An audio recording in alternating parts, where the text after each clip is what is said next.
Pay Your People Better, July 4th, 2026. I'm in the middle of watching Twin Peaks. I've heard about it enough in various forms or another. And like other shows, I've had a couple of false starts, so to speak, where I have attempted to start watching the show and then didn't.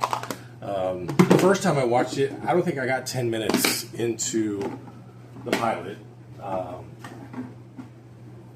which is also crazy because the pilot is basically its own movie. It's an hour and a half. But it's pretty good. Like, I mean, now that I'm into it, now that I feel like I'm invested, and now I feel like I have an understanding of the characters, I'm starting to see the appeal.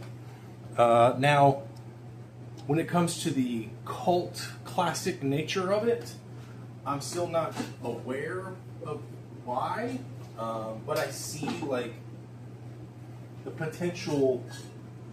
I see the potential, right? I've already gotten past the point where he's had the weird dream where they're talking backwards, and he is the dwarf or little person. However, I'm still not sure exactly what the appropriate terminology is there.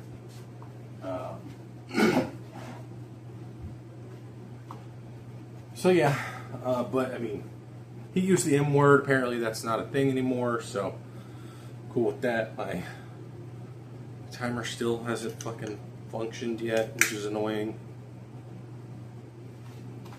$25, literally more or less down the drain because I accidentally dropped it in some water.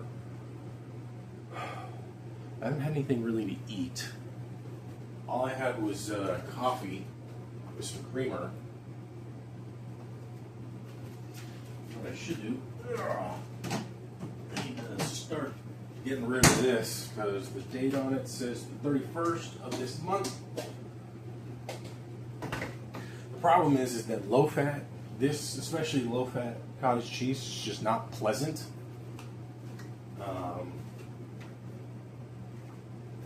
So I have not been enjoying it like I normally enjoy cottage cheese. So if I get the same one, the Knudsen full fat cottage cheese, I will eat it to the point of getting sick of it. That says anything.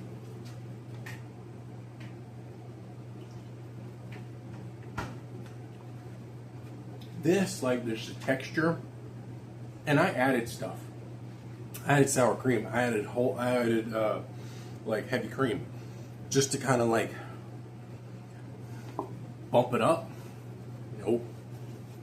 I'm also in the middle of doing my laundry. Just started. It's been too long. I'm gonna have to add money to it because I'm gonna need at least do at least another load, if not 2 loads, depending.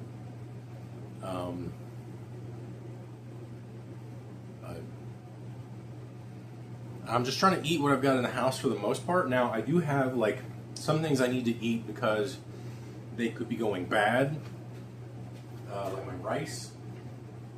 That I need to cook up. I need to get that going.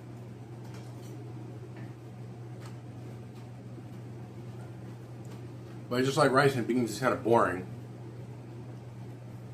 and so I'm hoping that I'll have the energy to go to the store today, because it should still be open for a while.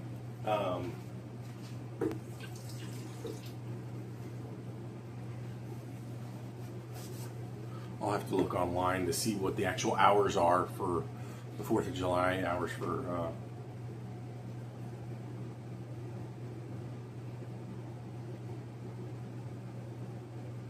Smart and Final. I couldn't remember the fucking name of the store.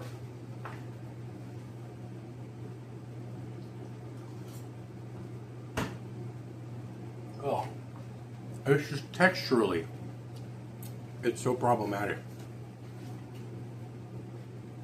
It's just not appealing. It has this grittiness to it that I'm just not enjoying at all.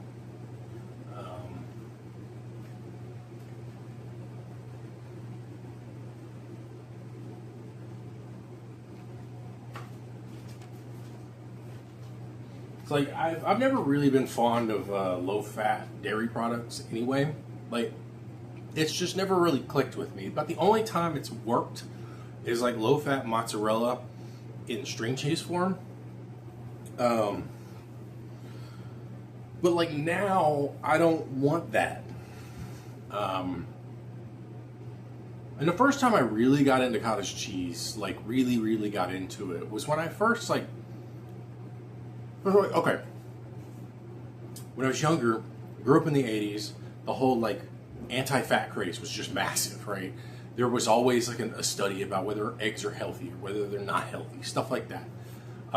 And my mother continually just fell on those fads, probably because she just didn't have any info, I suppose. Because like now we have so much more information, but also like dieting on your own. This is a broad statement that I'm making. I am not a professional.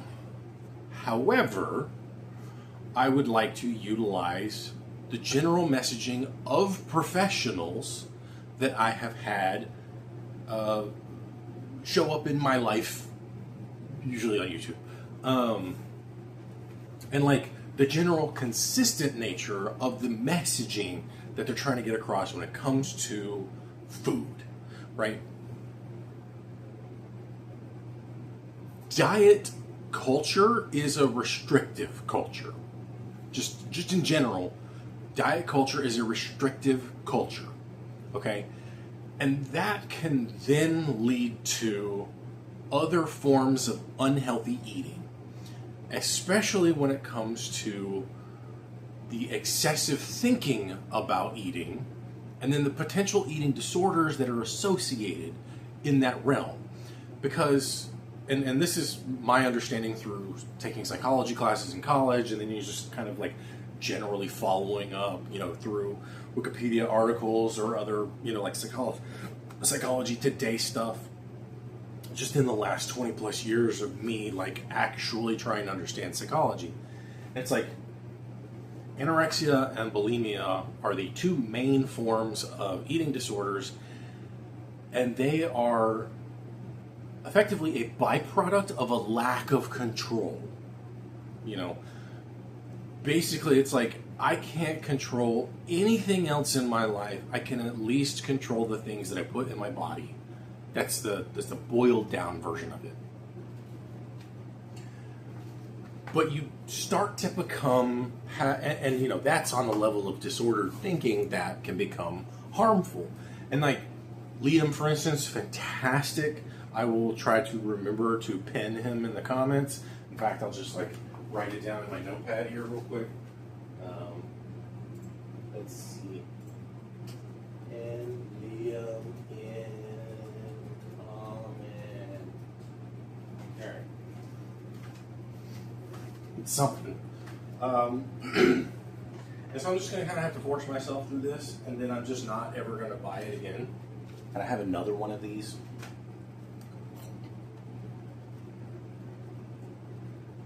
Oh. This is so bad.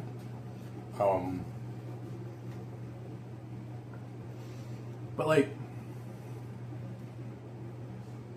he will, like, the majority of his content is short form content, it's TikTok related content, and he's usually responding to someone else. Either it's a recipe of some kind, whether it's fear mongers, whether it's sort of a back and forth with other health professionals, etc. Clarification. Sometimes he's even had to go back on his own sentiments and be like, hey, I need to clear something up. I need to set the record straight, kind of thing. And it's good stuff for short form content. But one of the two things that he tends to try to tick off, and I should probably listen to his podcast at some point. I just usually forget about it. It's called Everything in Moderation. And that's a good general life approach. Everything in moderation, including dieting. But then also the thing that I found fascinating when it comes to the general mindset of the idea of dieting is don't subtract, add, or rather add, don't subtract. So, because like I think that the subtractive, the restriction of dieting actually does cause disordered thinking. I think there is a really good sort of feedback, and it's bad for you, but it's a good feedback loop of restrict this, see that, restrict this, see that, restrict that, and then at some point you'll start to see results and you'll start to say, oh, okay, this is how I should be doing things. And it's one of the reasons why so many people have a hard time sticking with diets, because what you're trying to do is change your life, but you've also failed to understand the other things in your life that you can't change that also contribute to your diet. So there's a guy here in the building that I ran into at the last time I went to the grocery store, because I went to go get some stuff, and I talked to him for a bit, and went to his room here and like checked it out, and like all of the stuff that he has purchased is like ready to eat type things. He's got bottles of water in his fridge. I'm like, that's unnecessary. But food stamps can buy it, not GR. The GR is going to pay for his cigarettes, which, that's a problem in itself, but whatever. And so it's like, okay, I can see how going through that would make it to where your life's expensive. Like he has like Swiss misses and stuff, and like, it's just like simple things, because he probably doesn't know how to cook. Even the simple stuff. Because I mean, like, fuck. The last couple of days, all I've been doing, so this is it's beans, obviously, and I have it open because I want it to try to evaporate as much moisture off of it as possible, because with the corn, so I'll also microwave the corn, because what I'll do is I'll mix some of the beans and the corn together and microwave them, and boom, it's great. Add some salt and pepper, and it's these specific, I got one of each of these, dumped them in there. They go really well together. Adding beans to your life is one of the best things you can do. Micronutrients, okay? Fiber, protein, all right? Yes, there's plenty of carbs in beans, but like, that's necessary. But I mean, look at this, okay? 3.5 servings, half a cup, all right? So that's 1.5 cups. All right, plus one more. Well, 3 servings would be 1.5 cups. Yeah, so a little bit more than 1.5 cups. Almost 2 cups. Not entirely 2 cups, but like 3.5 times 5. That's 15. About 17, 18 grams of fiber in this whole can, right? That's your recommended daily intake for most adults in America. Anywhere between like 15 and 20. I think it's actually slightly lower. It's like 13, 19, something like that. But like, this can of beans can give you your daily fiber. That's it. 1 can. That's not a lot of food. That's 1 meal. If you do it right, you can split it up. Okay? Awesome. And this uses, what is it, pinto beans, I think? Prepared white beans. Okay. Whereas this one is prepared pinto beans. So you have slightly different beans. Okay. This one is 3 servings at half of a cup. So slightly less, which doesn't make sense because the cans are literally the same. Okay. This has 8 grams of fiber, so 16 grams of fiber, so roughly the same amount of fiber. Not much fat in either one of them.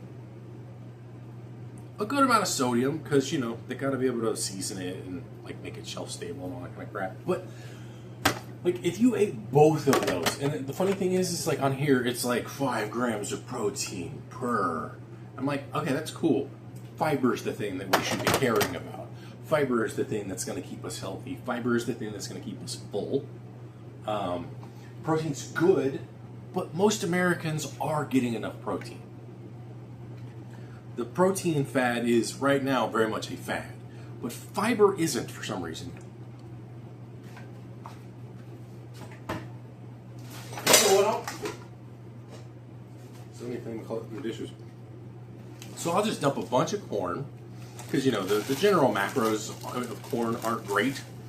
You know, we're looking at 2/3 of a cup has 2 grams of fiber, 3 proteins. Not even that much for carbohydrates, 22. So,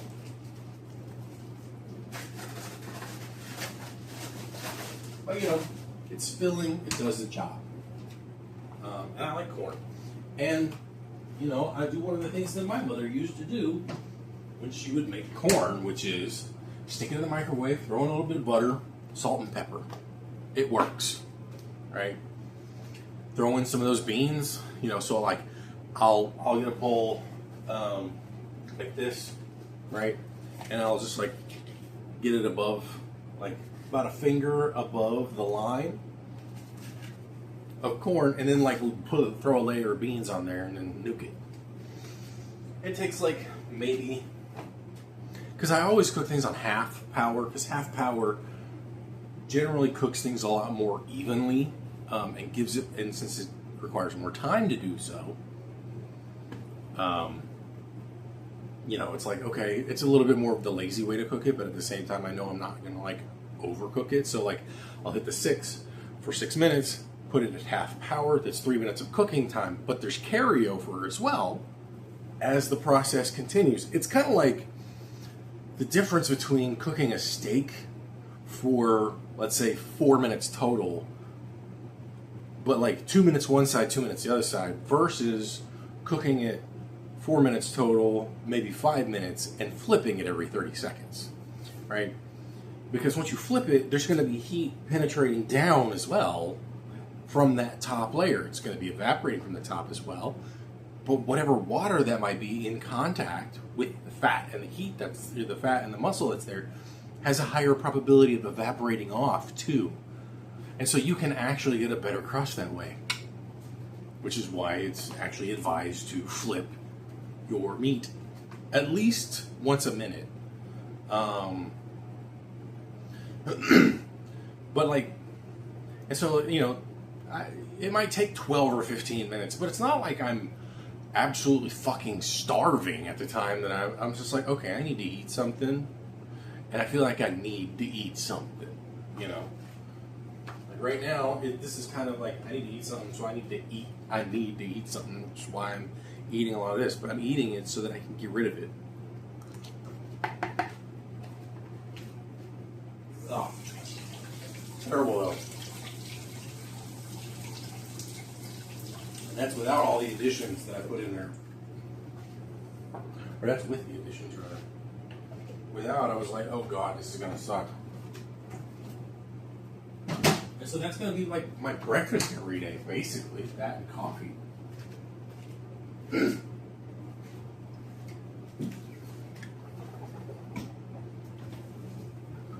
Yeah, I mean, I already have disordered thinking on my own.